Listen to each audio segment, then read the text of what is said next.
இன்றைக்கி ரெசிபி வந்து சாம்பார் சாதம் செய்கிறதுக்கு 1 கப் அரிசியும் 1/2 கப் துவரம்பருப்பும் சேர்த்துருக்கேன். இப்போ அதை நல்லா வாஷ் பண்ணி எடுத்துக்கலாம். 2 தடவை கிட்ட வாஷ் பண்ணி எடுத்திருக்கேன். அதுக்கப்புறம் இதுக்கு தேவையான வெஜிடபிள்ஸ் எல்லாமே கட் பண்ணி வச்சுருக்கேன். பெரிய வெங்காயம் ஸ்லைஸாக கட் பண்ணி எடுத்திருக்கேன். 1 பெரிய வெங்காயம், 1 தக்காளி, 5-6 சின்ன வெங்காயம், அது போக வெஜிடபிள்ஸ். கொஞ்சமாக புளி ஊற வச்சு எடுத்திருக்கேன். இப்போ ஒரு குக்கரில் 2 டேபிள் ஸ்பூன் நெய் ஆட் பண்ணிக்கலாம். நெய் நல்லா உருகினக்கப்புறம் 1 டேபிள் ஸ்பூன் தேங்காய் எண்ணெய் ஆட் பண்ணிக்கலாம்.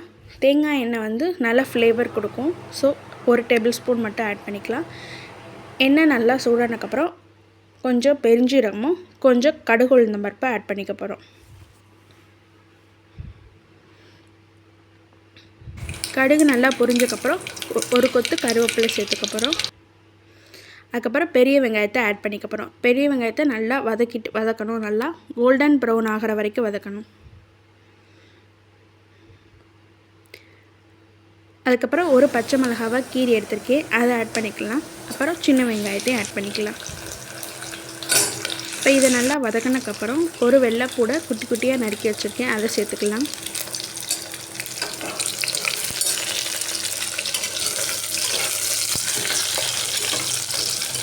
இப்போ இது எல்லாம் வதங்கி வந்ததுக்கப்புறம் 1 தக்காளியை வந்து நம்ம ஆட் பண்ணிக்க போகிறோம்.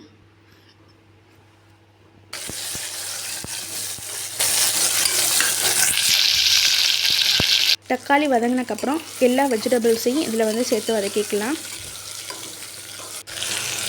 இதில் கொஞ்சம் உப்பு தேவையான அரிசிக்கும் காய்கறிக்கும் சேர்த்து உப்பு ஆட் பண்ணியிருக்கேன். இப்போ லைட்டாக அதை வதக்கினதுக்கப்புறம் புளி கரைசலை வந்து அதில் சேர்த்து ஆட் பண்ணிக்க போகிறோம்.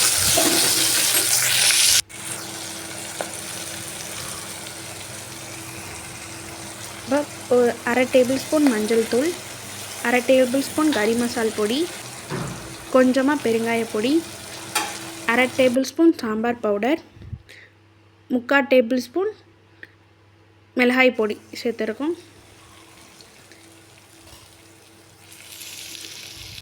இப்போ இதை எல்லாத்தையும் வதக்கிட்டு நம்ம புளி கரைசலை வந்து ஆட் பண்ணிக்கலாம்.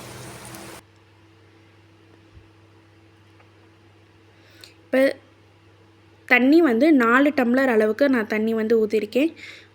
1 டம்ளர் அரிசி 1/2 டம்ளர் பருப்புக்கு நான் 4 டம்ளர் தண்ணி ஊற்றிருக்கிறேன்.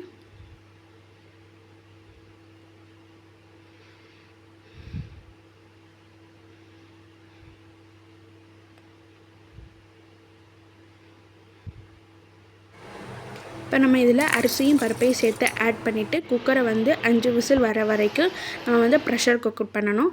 கடைசியாக மூடியை திறந்தக்கப்புறம் 2 டேபிள் ஸ்பூன் வந்து நெய் ஆட் பண்ணால் நல்ல மணமும் சுவையாகவும் இருக்கும். இப்போ நம்ம சுவையான சாம்பார் சாதம் வந்து ரெடி ஆயிடுச்சு. உங்களுக்கு எங்கள் ரெசிபி பிடிச்சிருந்துச்சுன்னா லைக் பண்ணுங்கள், ஷேர் பண்ணுங்கள், எங்கள் யூடியூப் சேனலுக்கு சப்ஸ்கிரைப் பண்ணுங்கள். தேங்க்யூ.